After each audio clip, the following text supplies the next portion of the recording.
Morning, everyone. I'm Matt Hutchings, and I'm here with Catherine Rowlands and Michael Paget to give this webinar. I've been asked to remind you that this webinar will be recorded and that recording, together with downloadable copies of the slides, will be available on our website shortly, which is probably the message you can see on your screen. At least I can see that on mine. So between the three of us, we have divided up the two topics, in essence, for this morning's webinar. In other words, allocation and homelessness between us. If you have questions, I can see, hopefully I can access it, that there is some chat going on, but there's also a Q&A tag at the bottom of your screen. So if you have particular questions you'd like to ask, which are relevant, then I suggest you use that Q&A tag. So I see on your screens and mine, tips for housing allocation. So what I'm proposing to do is really look at some fairly basic principles which underlie housing allocation, with possibly the suggestion or theme that a firm grasp of basic principles often goes quite a long way in these cases. So, Kate, if you can click. Here we go. So this seems like, twice. So a remarkably obvious tip, which is to read the housing allocation scheme. And we probably don't need reminding why that is so important. But if we look at the statutory fundamentals, section 166A, as it now is, subsection 1, requires local housing authorities in England to have an allocation scheme, which does two things: determines priorities, and it sets out the procedure to be followed in allocating housing accommodation as defined, which I shall assume you all know what that is. In other words, selecting someone for social housing. And then section 166A, subsection 14, provides importantly, a local housing authority in England shall not allocate housing accommodation except in accordance with their scheme. So a basic rule is that you have to follow your scheme. So it's quite important to understand what it says. And yes, why not? Let's click on to the next slide. And as we often do, I'm reflecting on this very basic issue by reference to a case. And looking at this case of Birmingham, it's always terrible when you see that a case went quite badly for someone else. And it's often quite hard to know the full reasons why that happened. But on the other hand, they do provide cautionary tales for the rest of us, which we can all learn from. And I think Birmingham, which had two stages, two hearings, neither of which went particularly well for Birmingham, provides that kind of cautionary tale. So an outline of the facts is on this slide. So Mr. Nur had a disabled adult daughter who needed adapted accommodation. And after a number of years waiting, she'd accrued quite a number of waiting points, which meant that overall she had a high priority under Birmingham's scheme. But what she and then her lawyers noticed was that some of her bids for accommodation when she was at or near to the top of the queue were skipped because she did not have dependent children. And that is what led to this judicial review. If we click.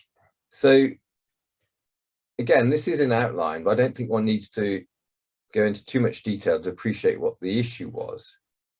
the scheme contained two rules which were potentially in conflict. The first was that preference for houses with 2 or more beds would be given to families with dependent children. But shortly afterwards, it also said that adapted properties would be allocated to people with disabilities. So clearly, if there's a house with 2 or more beds that's also adapted, then you have 2 rules which are in potential conflict. And what Birmingham argued was that the first rule trumped the second. At least that's a summary of its case.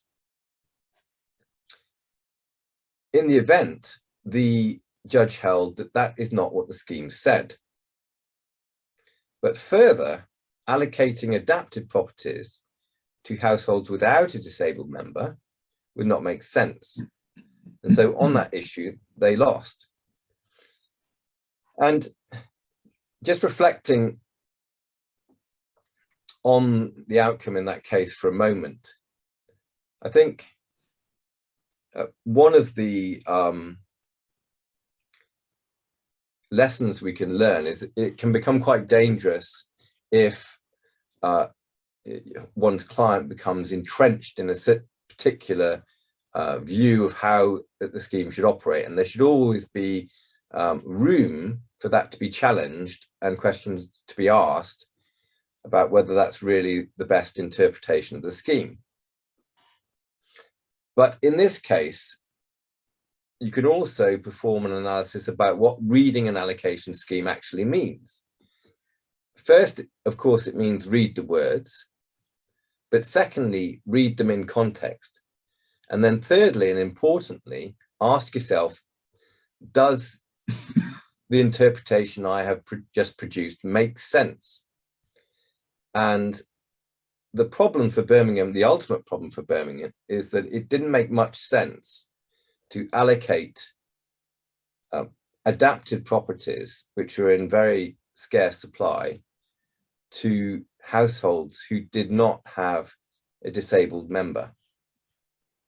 So that's the kind of lessons I suggest we might take from that case. So if we click, so the next point is reasonable preference. What's so important about reasonable preference? Well, it's the main legislative steer about what a housing allocation scheme must contain. So the scheme must be framed, and this is 166A3, so as to secure that reasonable preference is given to A, people who are homeless, B, people own one of the homelessness duties. If we click again, so C, people occupying in century or overcrowded housing, otherwise living in unsatisfactory housing conditions. D, people who need to move on medical or welfare grounds. E, people who need to move to a particular locality. And if they don't, this would cause hardship. So the case I'm considering here is an important recent case, which Lewisham won. I'm happy to say that I represented them. So the facts in outline are that the applicant lived in overcrowded private accommodation and applied to Lewisham for rehousing. So we'll immediately recall that overcrowded accommodation is one of the reasonable preference categories. However, Lewisham had a rule in their allocation scheme which said you needed to have lived in their area for at least 5 years. Otherwise, subject to exceptions, you would be disqualified and not allowed to join.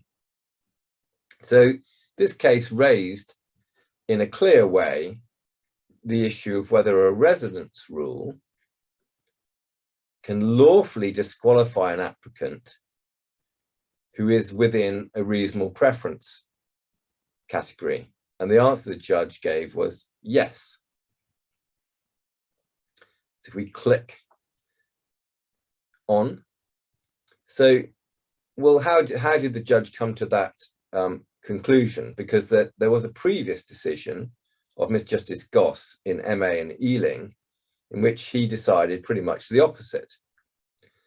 That was a case in which the reasonable preference category was homelessness, and a woman who is fleeing domestic violence applied to Ealing, both for homelessness assistance and for housing. And Ealing said, well, you can't join our housing register because you haven't lived in our area for the required number of years. And one of the reasons or bases on which Miss Justice Goss decided that was because that was in breach of the requirement to give reasonable preference. But in this case, Montero, the judge was convinced that that was wrong. And in fact, all that section 166A3 requires is that viewed as a whole, the scheme gives reasonable preference to the specified categories. And Lewisham had complied because, on the evidence, at least 2/3 of applicants would satisfy the residence rule. So in other words, 2/3 of overcrowded people applying to join would actually get on the list and be given some priority. And residents, local connection, local residents was a legitimate housing consideration. If we click on it again, I'm sure there will be further reasonable preference cases. But what we do know from the case law is that some grounds of disqualification have been upheld even when they are applied to people within the reasonable preference category. So now we have lack of residence, that's now established by Montero. Rent arrears, that's been established for a long time, ex parte Waters. And there's also a case which I did called Cranfield Adams, which establishes that refusing an offer is potentially a valid ground of disqualification. But there are also cases which establish that some grounds are not permissible. The leading case, which I can never pronounce properly, but it's something like Begum established that if you're homeless and therefore in a reasonable preference category, but housed in temporary accommodation, well, the local authority can't disqualify you just because you're housed in temporary accommodation. Why not? Well, on the evidence, that would have knocked out about 80% of that reasonable preference class, and also would have cut directly across the legislation, because it's a deliberate legislative policy to include everyone who's homeless within the reasonable preference category. Now, people who are homeless and owed one of the duties are almost, as night follows day, likely to be housed in temporary accommodation, or at least quite a few of them are. So that by excluding those people, the Court of Appeal decided that was cutting across the legislative intention. Now, I think someone asked the question, I think it might have been from Kensington, Chelsea. We've got an idea about disqualifying the intentionally homeless. And my suggestion is that the outcome of that, if it was litigated, would be the same as Begum's civility, because Parliament has said everyone who's homeless should be given a reasonable preference. And if you cut out everyone that's intentionally homeless, that seems to me to go against the grain of the legislation. Another question that Miss Justice Henshaw in Montero raised was, well, it all seems fine to disqualify applicants who, like, as in that case, were overcrowded, which is a common occurrence, unfortunately, in London. But what about someone right at the top of the list with terrible housing needs? Would it then be right, or potentially at the top of the list, would it then be right to disqualify them based on the lack of local residence? And so that was left for another day, because that wasn't the issue in that case. But I think it's a good reminder that there are still some issues that may play out in relation to reasonable preference that may be raised in future cases. So I can see I'm using up a lot of time, which my fellow speakers may be unhappy about, but should we click on?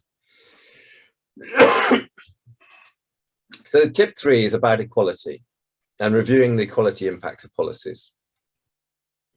And before we just look at section 19.2, with which I hope you're all tediously familiar, just a kind of overview, because we've had the Equality Act now for over a decade, and we know that it can have an important impact on council policies across the board, but in particular in housing. So I think everyone, or most people who practice in this field at least, will be familiar with the cases of Gulu and Ward. In those cases, rules about disqualifying applicants from a housing allocation scheme were challenged. It was a familiar kind of residence rule, but it was challenged by, on the one hand, Irish travellers, and on the other, refugees, or a claimant who represented those classes in each case.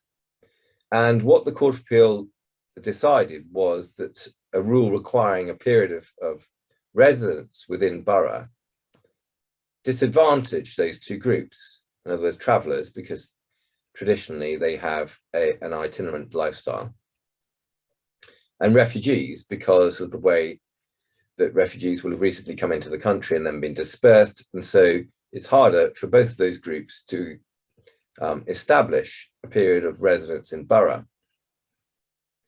And my kind of reflection on those cases is, at that stage, excuse me, it's open to a local authority to nevertheless justify indirect discrimination.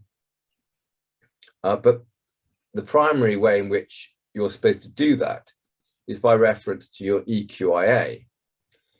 And even the best prepared equality impact analysis is unlikely to foresee every single equality challenge that can come up. So it can be quite difficult to preempt these challenges in your EQIA.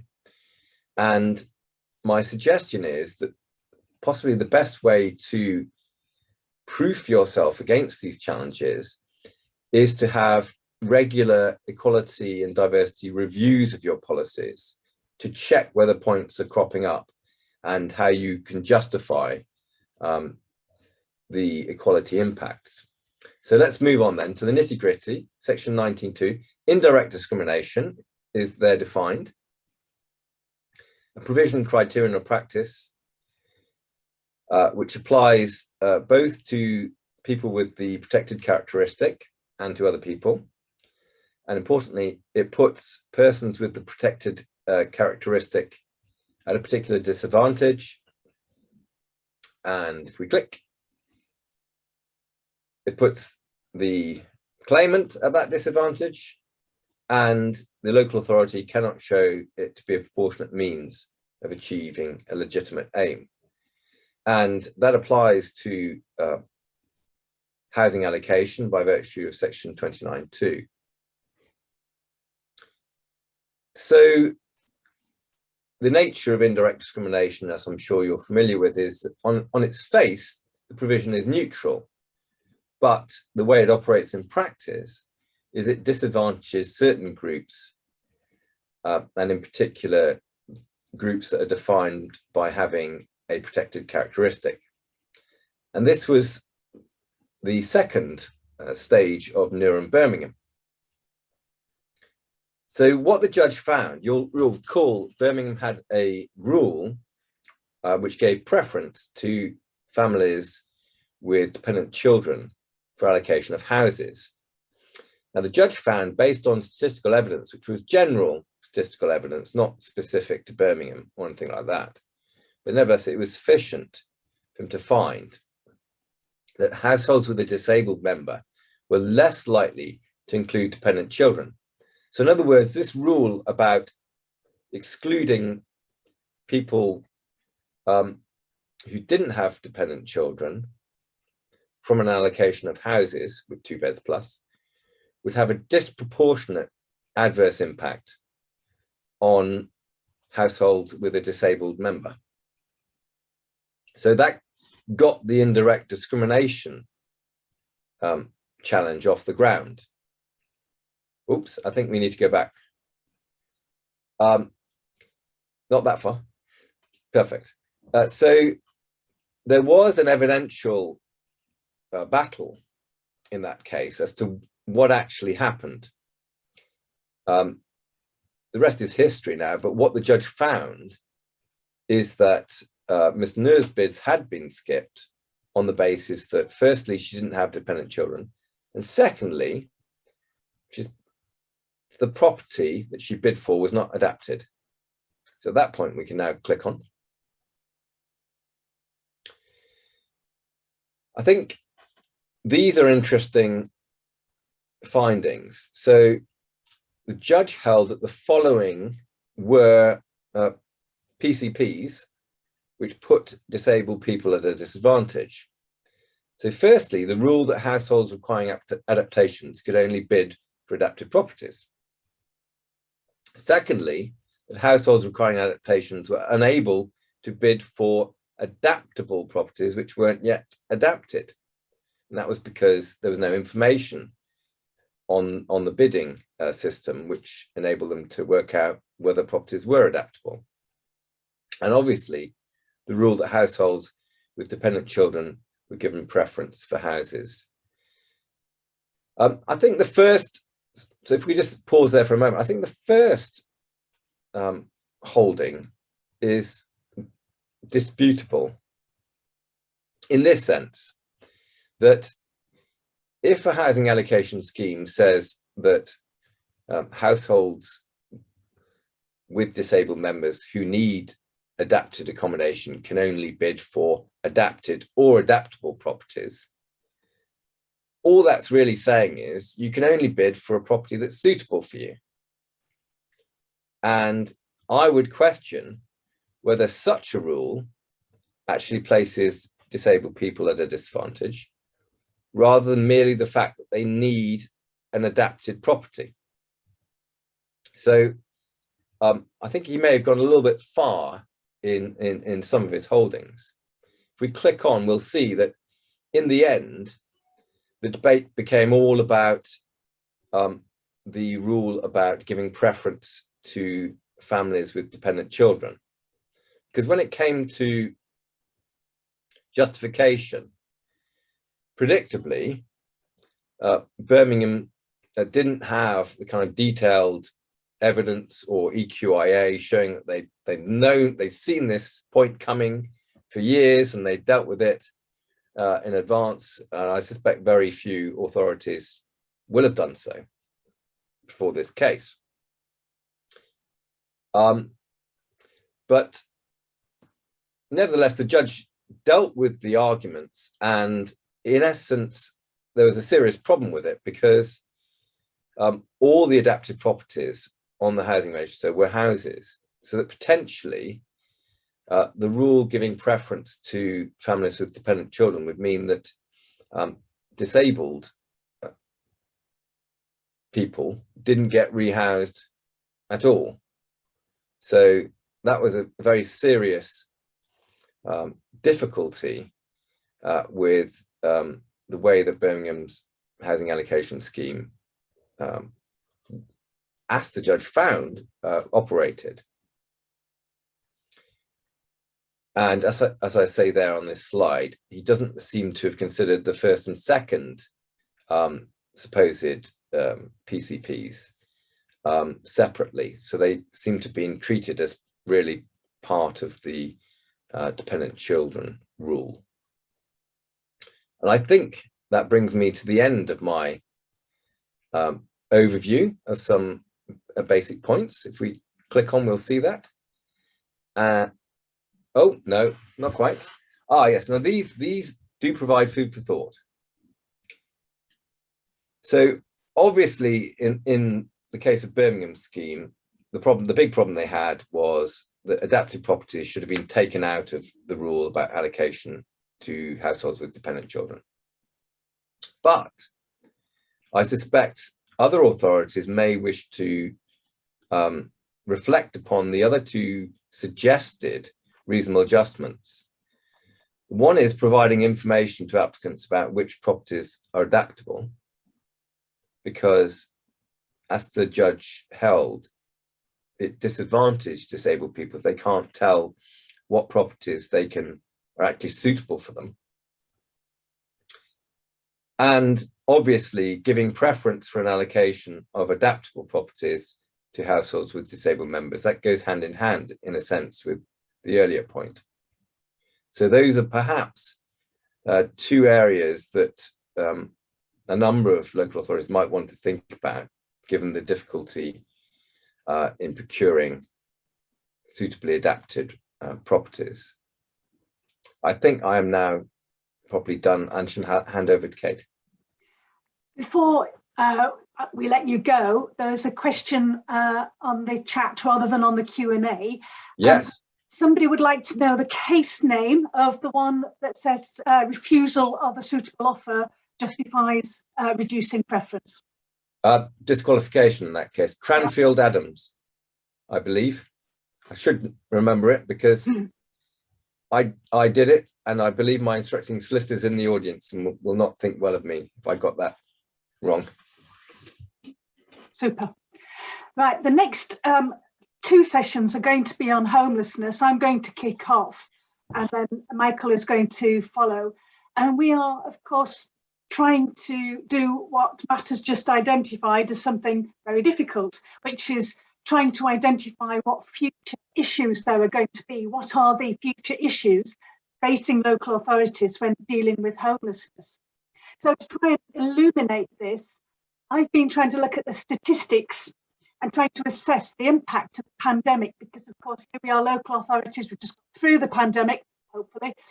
And unless there's another wave, we're looking at things opening up and things going back to normal or to a new normal. And we've had a couple of significant things that have affected homelessness statistics, and two that I've identified in the Everyone In scheme. And I have to say, I am so proud of the way local authorities responded to the Everyone In.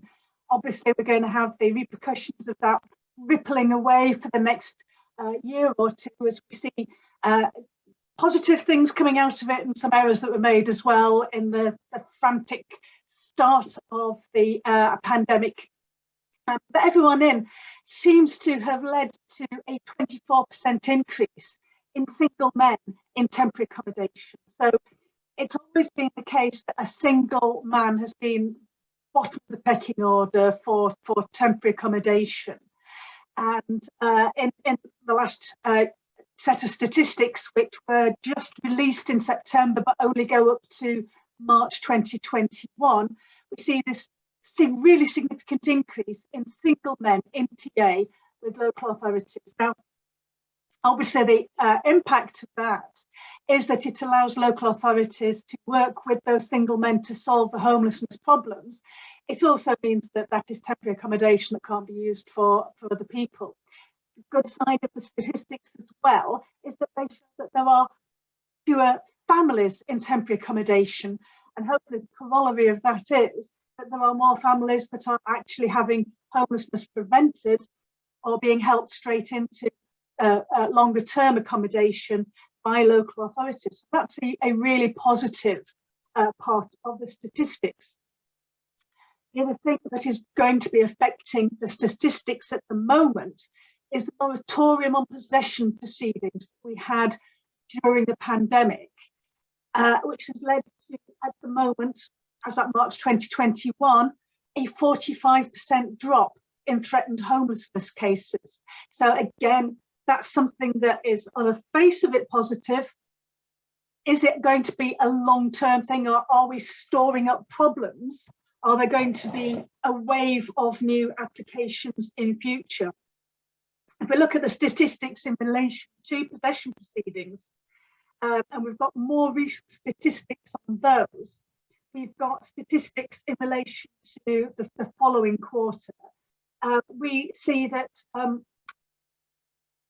compared to 2019, there's a drop in possession proceedings, both mortgage and landlord possession proceedings. However, compared to 2020, same quarter last year, it's more than double. So things are coming back. And of course, some possession proceedings that may not have happened in 2019, 2020 will be happening in 2020, 2021. And so mortgage possession claims increased from 161 to 2,498, massive increase. Those led to a quadruple number of possession orders. And compared to the 2020 quarter, landlord possession claims increased by over 100%. So from 3,023 to 7,000, orders from 656 to 5,431. So it's not just the start of the possession proceedings that we're seeing, it's a massive increase in orders being granted. Warrants went up from 274 to 3709, and repos from 0 to 1,516. So that's a huge increase compared to 2020, but compared to 2019, all these actions are down very, very significantly. So the question is predicting what's going to happen next. What is going to happen with threatened and actual homelessness in the next 6 months while we see things returning to normal, the moratorium having ceased. The statistics also interestingly show an increase in referrals from prison. This is obviously to me, the result of the imposing of a duty on authorities, including prison authorities, to make referrals of people in their domain who are threatened with homelessness. And so you've got them doing the job there that the Homelessness Prevention Act was trying to do, and making sure that people don't come out of prison, end up on the street, end up back in crime, but they are being referred to local authorities, therefore imposing burden on local authorities, but hopefully able to work with people coming out of prison. A really troubling part of the statistics is the increase in referrals as a result of domestic violence. Start of the lockdown, we all thought this was going to be a problem. People locked down with their violent spouses or violent partners. An increase in domestic violence was something that we predicted and something that has actually happened. And so we are going to be seeing the repercussions of that for some time to come.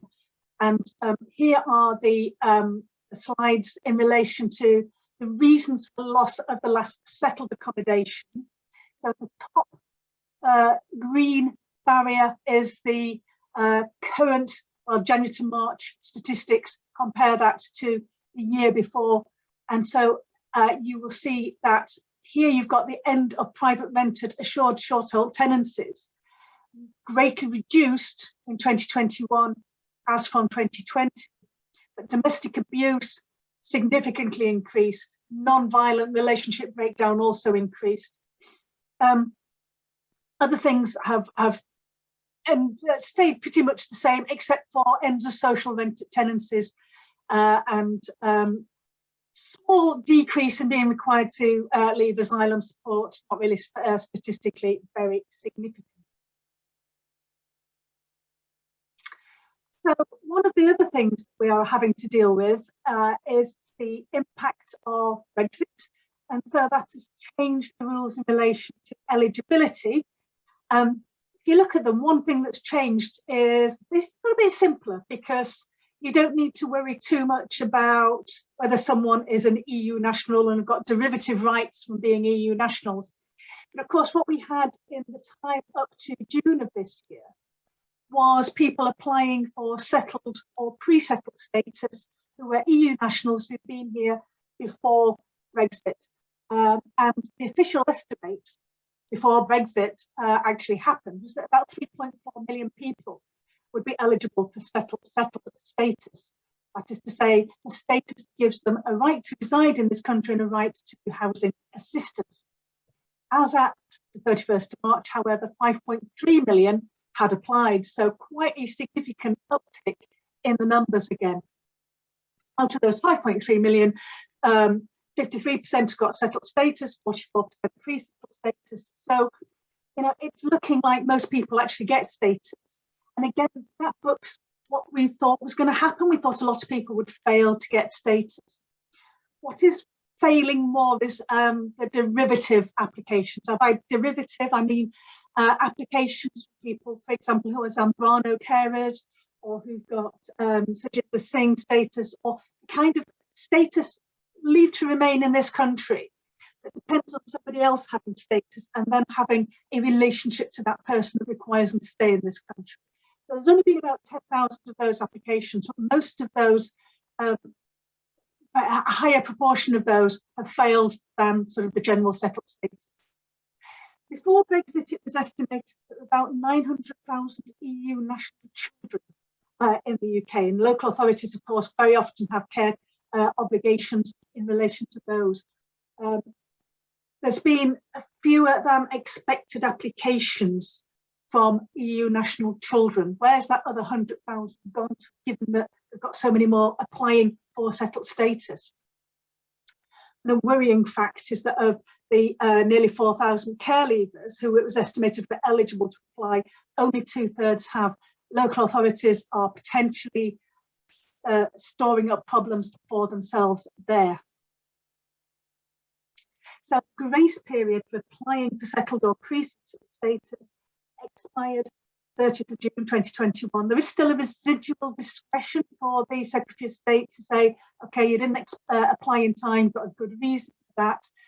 I'm not hearing that the Secretary of State is being terribly generous in dealing with those applications. Those with settled status, they are now people who are subject to immigration control, but they're Class C persons in relation to eligibility for housing accommodation and housing assistance. And I've given you the reference to paragraph 710, chapter 7 of the Homelessness Code of Guidance, gives you further details about eligibility. So that's something that I think is going to be settled down. That is something for local authorities to be aware of. Pre-settled individuals are eligible if they meet the old criteria as to having status in this country anyway. So people who've got pre-settled status, after the end of 5 years, they will be eligible for settled status. So it's just a question of biding time. So they can still be eligible for an allocation of accommodation and for housing assistance as long as they fulfil the old criteria, and eventually, unless they, really block their copybook and get deported or something, or they decide to return to their country of origin. They can't return to the country of origin for a significant period of time without losing pre-settled status. Then they will be eligible like any other person with settled status. It's easy to prove whether they've got settled or pre-settled status. You click on the link at the bottom there, and the computer says no or yes. Going back to the question of domestic violence, we looked at the statistics earlier as to who has been applying for assistance as a victim of domestic violence, or I should say domestic abuse. I'm really showing my age when I talk about domestic violence, because, back when I started out at the bar, unless you'd been thumped by your husband, and it really was your husband that we were talking about then, you weren't a victim of domestic violence. But now, the definition of domestic abuse is anything that consists of or contains either physical or sexual abuse. It also contains violent or threatening behaviour and controlling or coercive behaviour, economic abuse, and psychological, emotional or other abuse. So it's a very broad definition. And this is something I think that local authorities need to be alert to ensure we're assisting people who are within that broader category of people in an abusive relationship, shouting, controlling whether you go out, controlling the purse strings, not letting you have money of your own, not letting you see your friends, gaslighting, all those sorts of things that control somebody's behaviour, keep them under the control and sway of an abusive partner. And it involves people who are personally connected to each other. So that's not just husband and wife, spousal relationships. It's also people who are the parents of the same child, even if they've split up. It also involves people who are related to each other. So it could be a brother and sister, or a parent of a child, of course. So domestic abuse is given this very much wider definition, and that's really made clear in the Domestic Abuse Act 2021. So Domestic Abuse Act 78 now amends the old Section 177 of the Housing Act 1996. So we know that it was not reasonable for a person to continue to occupy accommodation if it is probable that that continued occupation would lead to used to be domestic violence or other violence, and that in itself was an amended version. So violence from anywhere or domestic abuse against him. So him or her, of course, take that as read in any statute.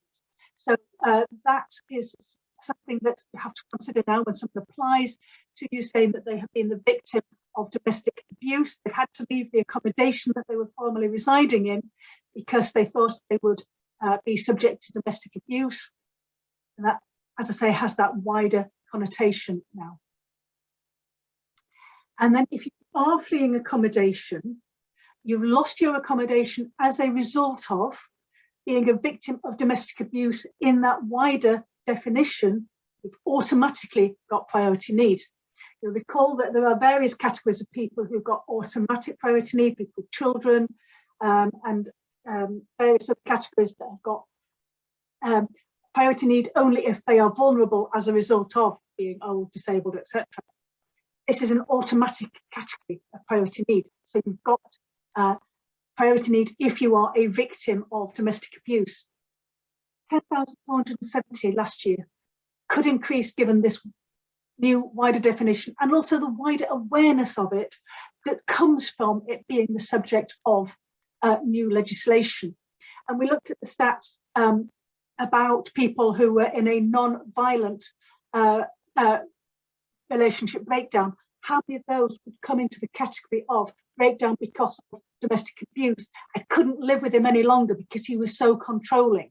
I couldn't put up with her drinking any longer and she was really having a go at me all the time. And, you know, I've had to move out as a result. All these things could well be domestic abuse and could well then get priority need.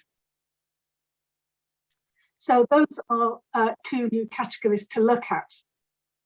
And another issue that I have identified as being something for local authorities to keep an eye on is the question of repeat applications. And there are two cases that I want to look at in this category. I'm going to be quite quick because I see the time is fleeting away. One is a case where everything went swimmingly for the person in question and everything went badly wrong for the other person. Mr. Minot was a person who applied to Cambridge having left Sandwell. He was provided with temporary accommodation by Cambridge, but they then referred him to Sandwell, who accepted that he did have a local connection and preferred to accommodate him. He requested a review of this decision that had a local connection to Sandwell and asked for accommodation pending review. And he said to Cambridge, look, what does local connection mean? And they said, well, you know, generally speaking, if you've lived in this area for 6 months, you've got a local connection. He went, aha, what I'll do then is I'll sit tight. And he stayed in the temporary accommodation, basically just clung on like a limpet. Cambridge tried to change the locks while he was in there, but of course, you know, that would be unlawful, so they didn't. So they basically had to leave him there. He knew that he would require local connection if he stayed there long enough. The moment 6 months had expired, he made a fresh application.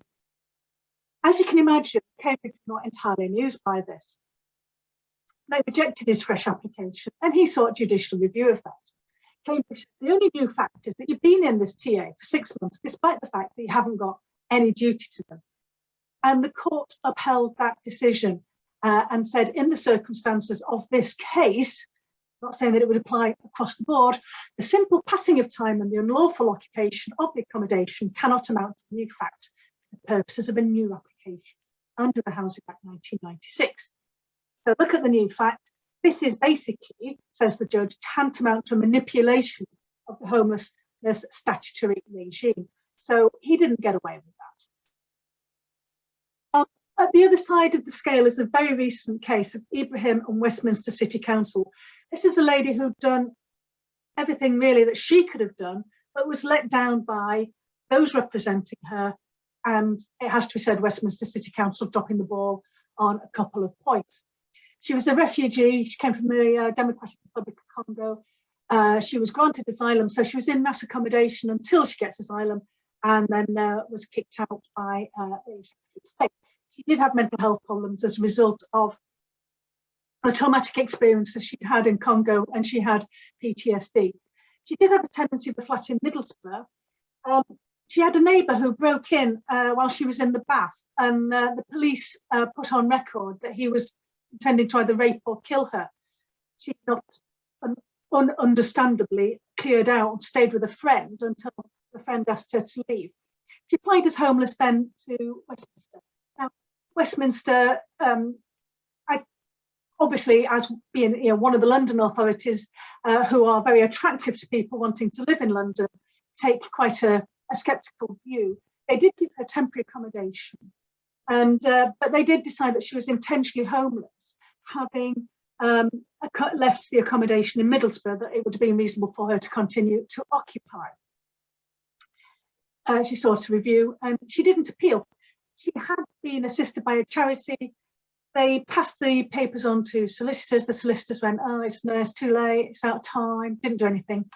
And so that was in 2018. In January 2019, she made a fresh application. She got a new report. She said that her PTSD had been exacerbated by the fact that she was now being required to move out of her interim accommodation.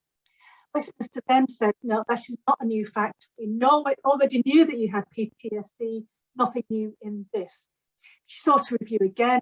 She got another report. She dropped it off at Westminster's officers in person, but it didn't get passed on to the homelessness team. So this is where I say Westminster, dropped the ball, and they did not take due regard to medical evidence that was relevant to the issue. She instructed solicitors to deal with the review. The solicitors, again, did nothing.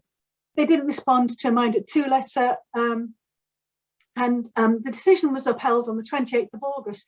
She herself didn't receive it until the 17th of September.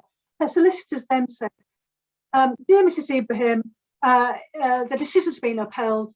What you've got to do now is appeal. You've got to do it by tomorrow. By the way, we can't do it. We're no longer doing housing work. It was shocking, absolutely shocking conduct by those solicitors. So not unsurprisingly, she didn't appeal.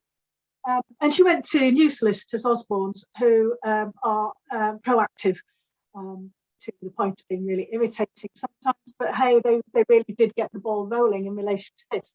They asked Westminster to withdraw the decision in light of the report that hadn't made its way onto the file. I have to say, if it had been me, I would have said, yeah, let's just reopen that decision. Westminster, however, refused to do so, and they also refused a further request to take a fresh application be accepted.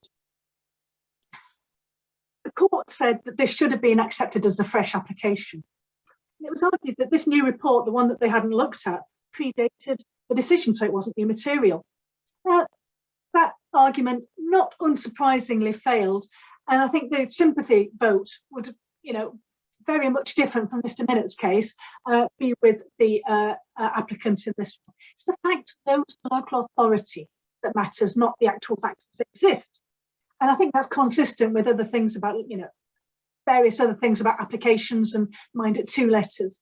It's not what you know, it's not what you should have known, it's what you do know.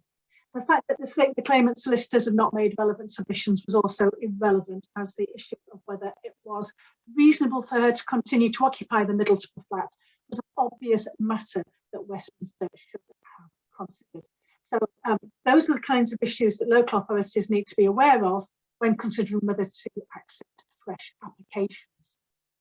I'm going to hand over, just the final point on Ibrahim, though, was there was the claim for judicial review of the refusal to withdraw the decision did fail and will almost always fail except in extremely rare circumstances.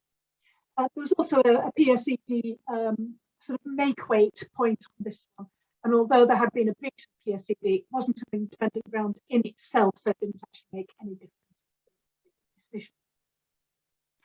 Right, so Michael's now going to deal with the next 4 topics. Thanks. I'm going to ask 4 questions and deal with specific elements of those 4 questions. We might get on to the 4th one in time. Who can apply as homeless? And Kate's just dealt with eligibility. I'm going to deal with capacity. Was the last settled accommodation affordable? And I'm going to look at some of the further ripple effects of Samuel's.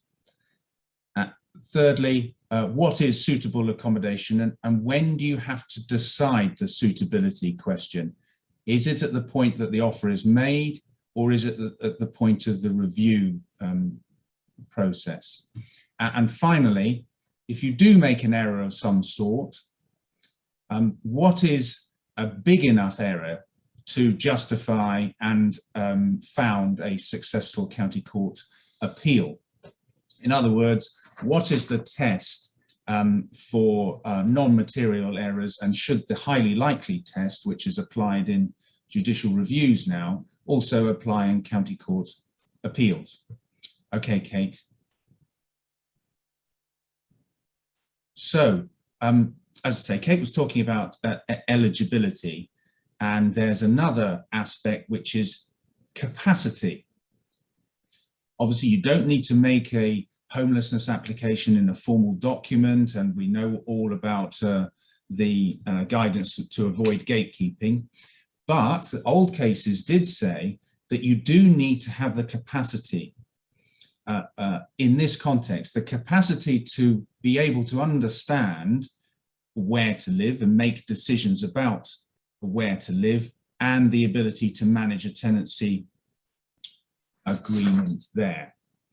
The case of Furdus Begum said, if you don't have capacity, sorry, you can't make a homelessness application. And Lord Griffiths said, on the next slide, Kate, that in his view, it's implicit in the provisions of the Act that the duty to make the offer is only owed to those who have the capacity to understand and respond to such an offer. So that seems logical when you're looking at the bit of legislation, but what did that actually mean in practice? Next, Kate. Well, it means we've got housing legislation which is supposed to help the most vulnerable in our society and the most deserving, to exclude people that are intentionally homeless, to be accommodated. And how can it be possibly correct that one class of vulnerable people, i.e. people that are incapacitous, appear to be completely excluded from housing legislation? There was disquiet at the time that Begum was decided, and it was questionable whether, there was a lot of academic debate about whether it was a good decision. But since then, we've had the Human Rights Act, Mental Capacity Act, Equality Act. Surely that means that the situation has changed. Next, please, Kate. In the case of B and W District Council, that's exactly what was argued, that Begum had been wrongly decided, and that now that we've got these a more liberal overarching context when viewing housing legislation, it must be right that an incapacitous person can advance a application. Otherwise, it would be a breach of her Article 8, Article 14 rights.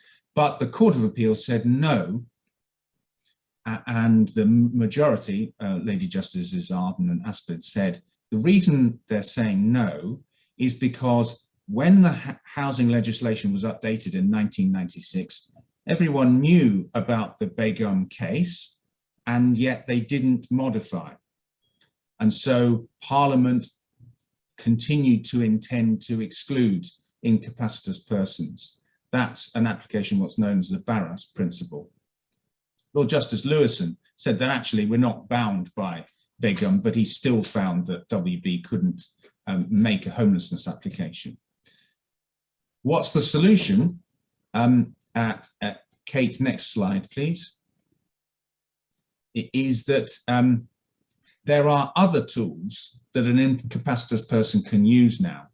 Namely, you can get a deputy under a court of protection procedure to take these steps for you. So the ability to do that mitigated this apparent harsh rule that incapacitous people are excluded. Next slide, Kate. But one of the problems, and this is a practical effect for our local authorities, is that the Court of Appeal didn't really address the argument that had been run, that this was a discrimination under the Equality Act, that excluding them completely discriminated against, and it couldn't be justified unless they explain, a local authority explains, well, sorry, we can't accept an application from you, but these are the steps you need to do. And that just wasn't considered in the Court of Appeal judgment at all. But I think it's very important when presented with an incapacitous person to avoid any apparent breach under the Equality Act, either Section 29 or more generally Section 149, that the responding letter from a local authority should set out, look, these are the steps you can take if you've got donor capacity, which is slightly different to capacity to know where to reside. Perhaps you could set up an LPA, or more likely get someone to be the deputy for you. And if there's no one available, it might be to comply with the Equality Act that the local authority needs to step in and make the application as deputy. So incapacitous people can't make applications, but we need to set out the steps to help them facilitate that by way of someone on their behalf. Settled accommodation. Is it affordable? Next slide, please, Kate. So the legislation says it's got to be reasonable to occupy. Reasonable to occupy means it's got to be affordable. Put simply, if a property was never affordable for someone, it wouldn't be reasonable for them to continue to live there. How do we do that? We calculate it. Next slide, Kate. By working out what their reasonable expenses are, including their housing costs, the ordinary necessities of life. If you look at the Code of Guidance, that is the basic essentials of life. And Lord Carnworth equated that to subsistence level payments from welfare benefits. Next. People thought, oh, Samuels is a dramatically new case. It is in some ways. It's just trying to put forward a systematic way of dealing with affordability to make it much more objective, to make it less subjective. That was the real problem that Carnworth was addressing. It's not suddenly a panacea for intricate arguments on affordability. What does a housing officer have to do? Next slide, please. Work out what the sources of income are. Work out what the reasonable expenses are, excluding accommodation costs. It's essentially a bookkeeping exercise. And then just like Mr. McCorber, if the income is bigger than the expenditure, including rent accommodation costs, then it's affordable and we're in happy days territory. Next slide, please, Kate. How do you do that? Well, you go along and you say, what is your income? And if it's a welfare benefit claimant and they don't say what their income is, you can work it out from social security benefits. take off expenditure. Is there anything unusual about the family that justifies additional expenditure? Next slide, please, Kate.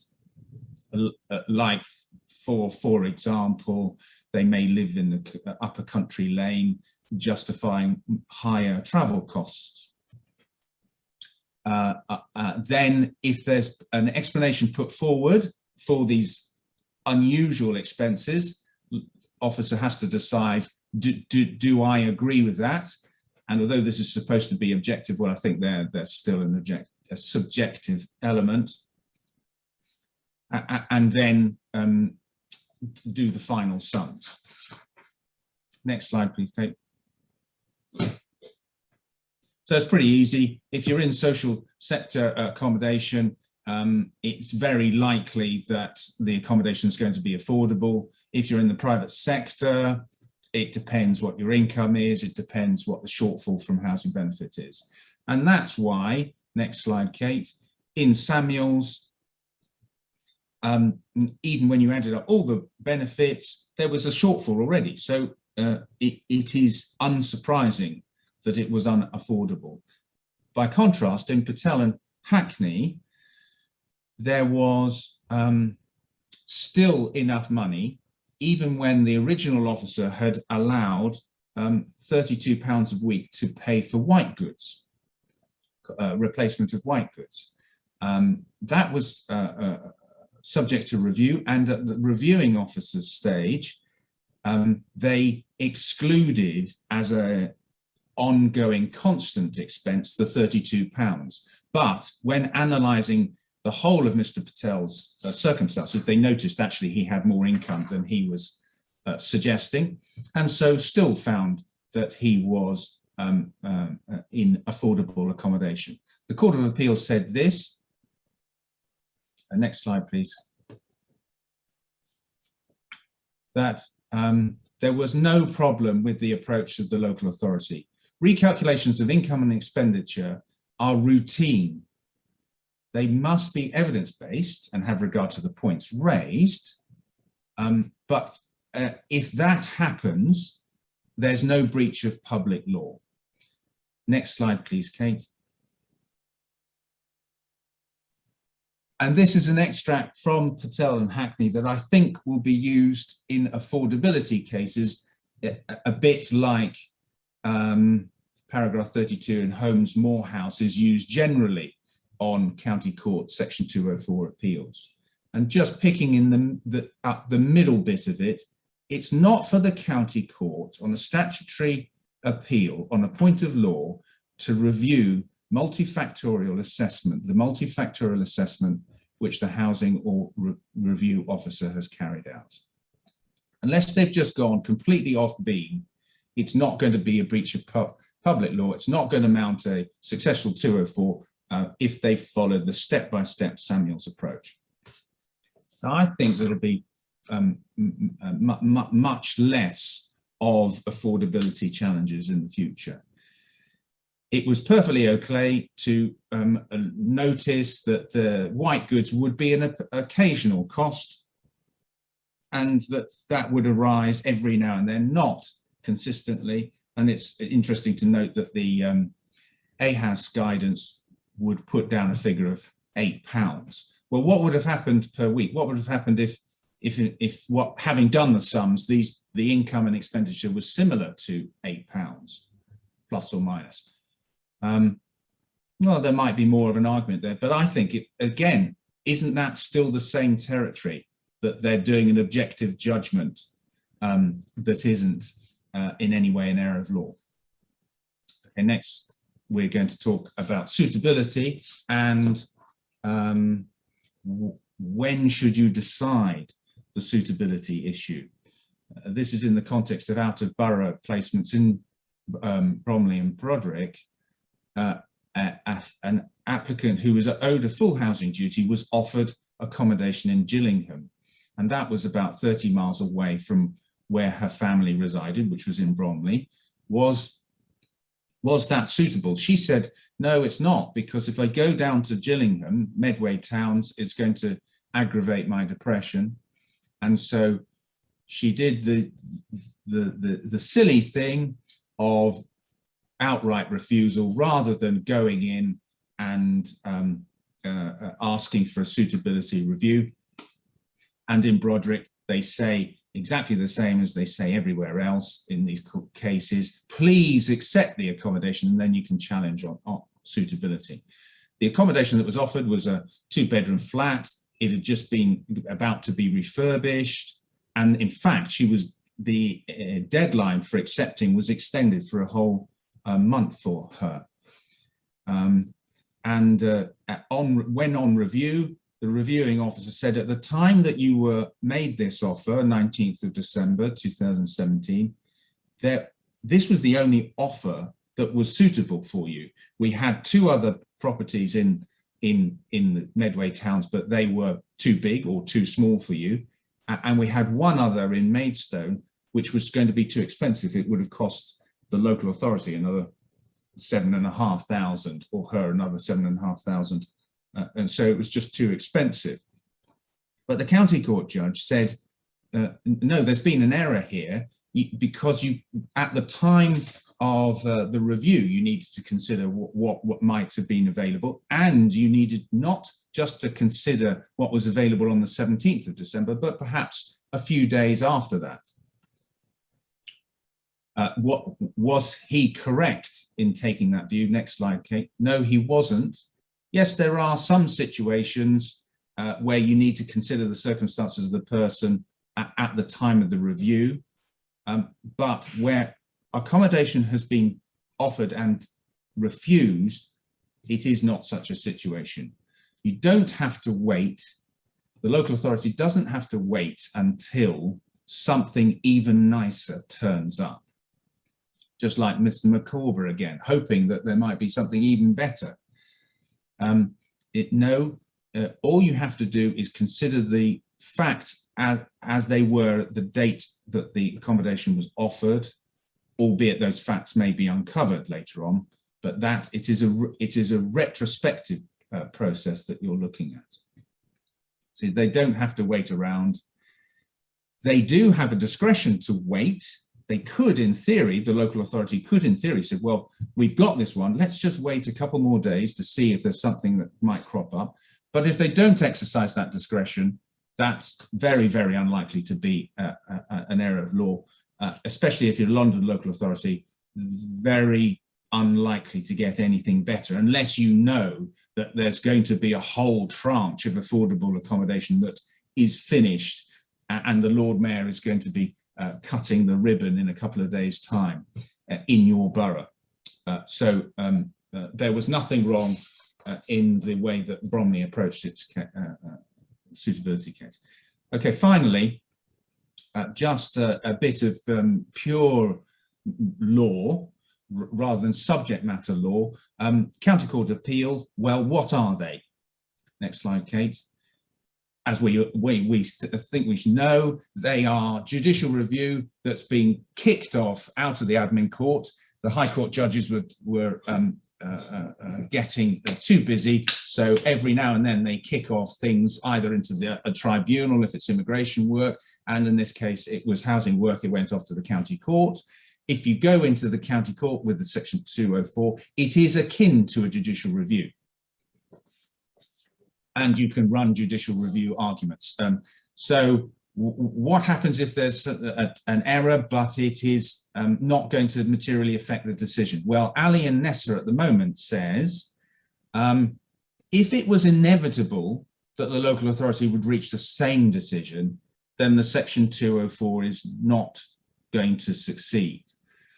Sometimes it is felt by practitioners, oh, as long as I can prove the breach of public law, I'm going to win the section 204, or I'm going to lose the section 204.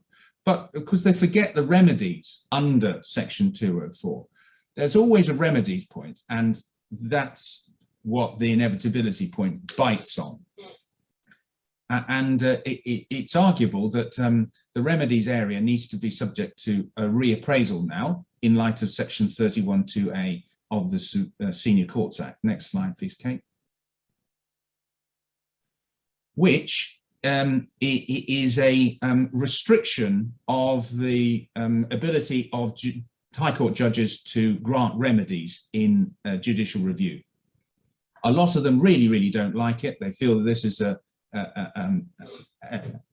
stepping on their judicial powers, especially Mr. Justice Blake, when he was sitting, really didn't like it. But now, if it is highly likely that the same decision would have been made, or it wouldn't be substantially different, the judicial review is not going to succeed, or there's not going to be remedies granted. So it's a lower test than inevitability. So the question is, should it be applied into county court appeals? Because it's applied when you run a public law argument in a private law possession claim. In Forward and Aldwick, following Wandsworth and Winder, you can run in your defence private law points. You can also run public law points. But if you run a public law point, it's subject to this statute, that section 31 applies. If it's highly likely they would have made the same decision, then it's not going to work, as it didn't work in Forward and Aldwick. In Geest, this was touched on very briefly, and the Court of Appeal said, no, it doesn't appear that there is any basis for extending section 31(2)(a) by judicial decision.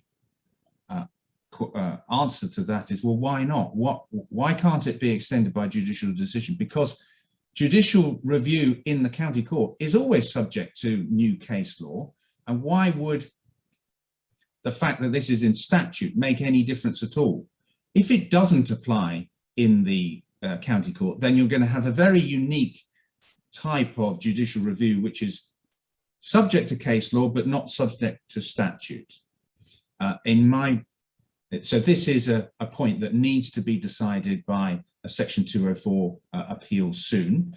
And on the practical points, then my advice is, when you've got a Section 204 and you think, looking at the grounds of appeal, that there might be something in them, then at that very early stage, you need to consider putting in a witness statement saying, well, we would have reached exactly the same decision. We're not saying we accept that these are errors of law, but if we looked at it again, we would have made the same decision. That's a very tactical decision, and it's very tricky because judicial review also says you shouldn't try and ex post facto justify your decisions. So it needs to be quite a subtle witness statement, but that would be a very practical step to take. And then you can argue section 31(2)(a) if you think there's any legs in any of the grounds of appeal. So that's a quick run through of some practical points on those four topics. Thank you. Mike, before I let you finish, there are a couple of questions that have come up on what you've just said.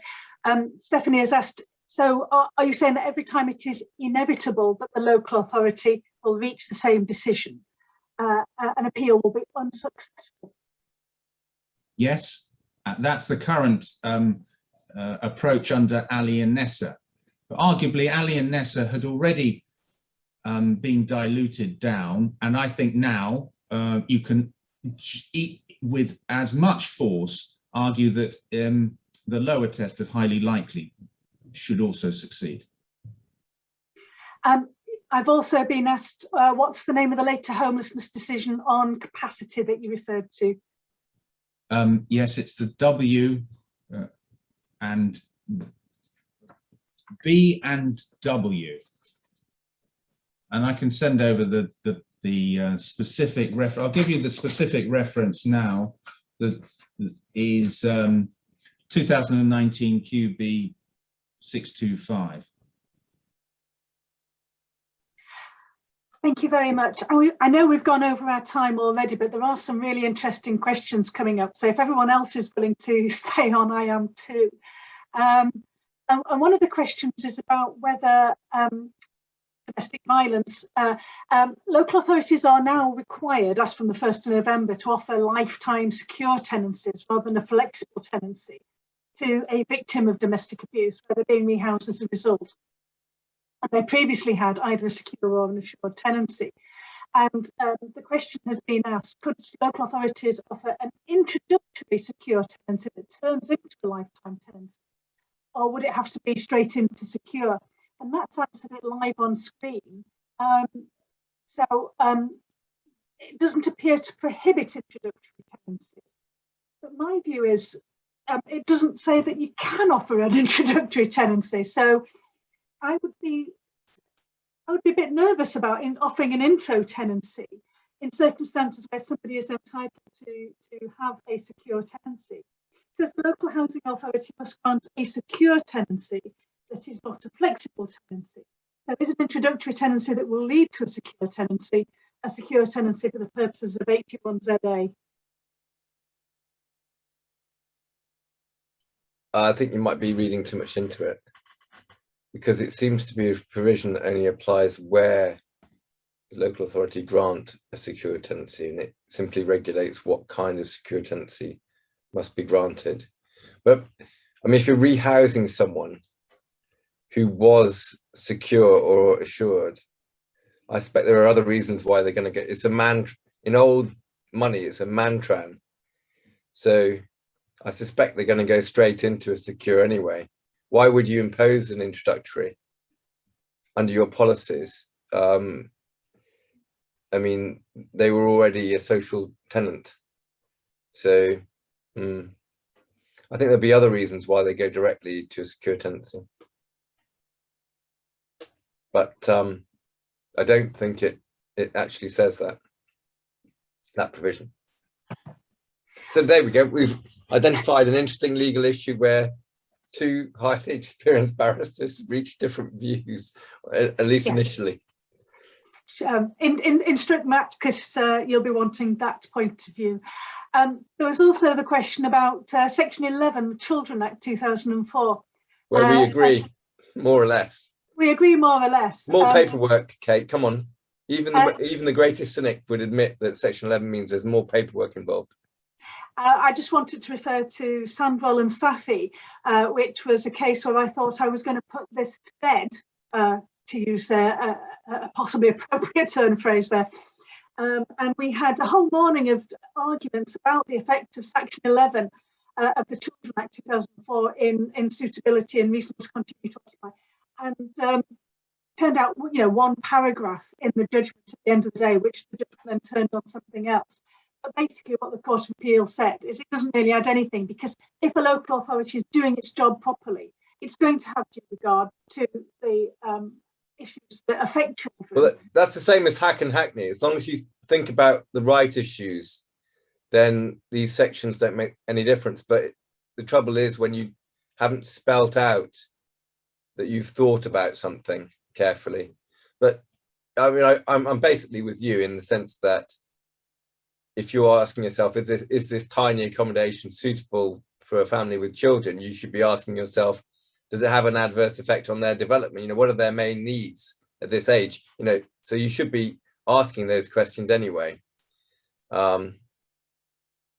And it seems to me that what we've said in all our answers to all of these questions is evidence, evidence, evidence. And so particularly in relation to your accommodation, your allocation issues, it's all about the evidence of how it's going to affect people individually in relation to the Children Act, how it's affecting, keep your records, get your